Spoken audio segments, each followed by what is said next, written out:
Hello, this is Master Psychic Spirit Walker, your host from Starseed Psychics, and this is our podcast, which is made from our actual blog over at www.starseedpsychics.com.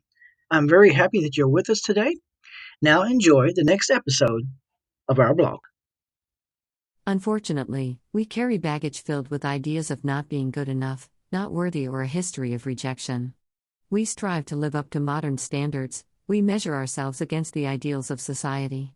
These ideals are illusions, but we try to maintain the facades, on social media and in our innermost relations.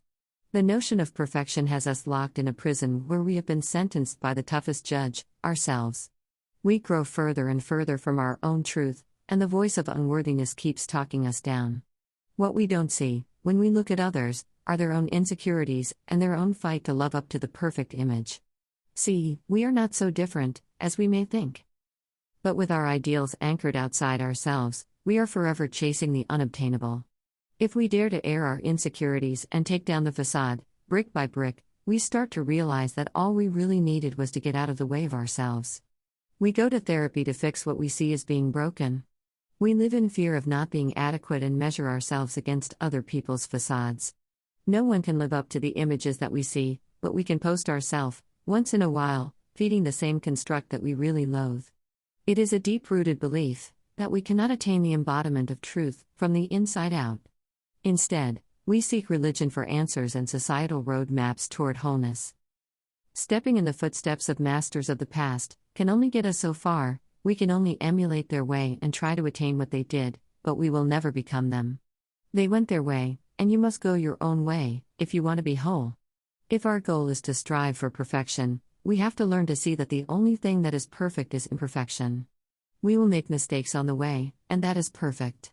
We will grow and see that the mistakes carry vital life lessons that slowly, but surely, will become our most treasured gifts from life. When we learn the inherent strength that lies in vulnerability, and start to show our true colors, we will see it mirrored in the people we meet. We start to connect on a deeper level, and we will find that our problems, thoughts, and feelings are basically the same. And then it starts feeling okay to be you, because you start to notice similarities instead of differences. It is of no use to try to find reason where there is none. We spend countless hours trying to grasp our shadow sides and find meaning where there is none to find. Truth is, our facades are the source of our shadows, and the only way we can dissolve them is to dismantle our facades. Dare to be imperfect and dare to make mistakes. When we do, we reconnect with our deeper self, and get in touch with the architect. The basic intention for this universe was to create a training ground, where we can incarnate and experience polarity. Wherever you look, you will see the duality expressed. Both externally and internally, we are met with the dynamic of the opposites. Divine constructs such as light, electricity, and magnetism are oscillating. Man-made constructs like religion, politics, and sports could not exist without opposition. And in our bodies, it is manifested as the right and left brain hemispheres.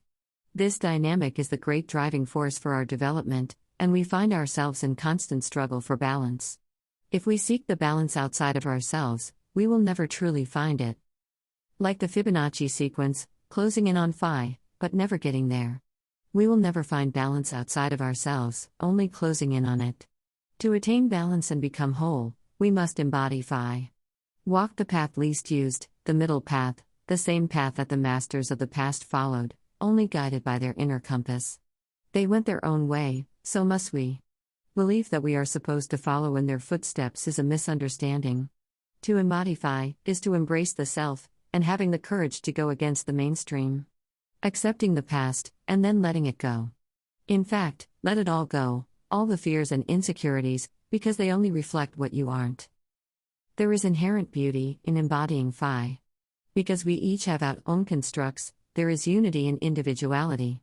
Our bodies are comprised of parts of different sizes and lengths, which determine the way we walk, talk, and carry ourselves. But even though we may seem different because of this, we share the golden ratio. Phi. That is the secret. Look beyond the constructs, and look to the holy intention that started it all. All we have to do is look into someone's eyes, and there it is. That distant memory of unity and co-creation, that brings hope for a future worth living. Hello, you have been listening to Starseed Psychics podcast from www.starseedpsychics.com, our website. We thank you very much for tuning in, and we would very much like to have you as a permanent listener, a routine listener. We put every single blog that is written by our expert psychics onto a podcast here on Anchor, and it is available on 6 platforms. We are very much looking for those who want to support us, and that is very possible. With your donations, we can provide even more for our listeners. If you can't do that, we would very much like to have you as a new client over at starseedpsychics.com, where our gifted psychics and spiritual teachers, spiritual analysis, whatnot, we have healers. We'll be able to be there for you anytime you need us. Until next time, this has been Master Psychic Spirit Walker. Have a good night.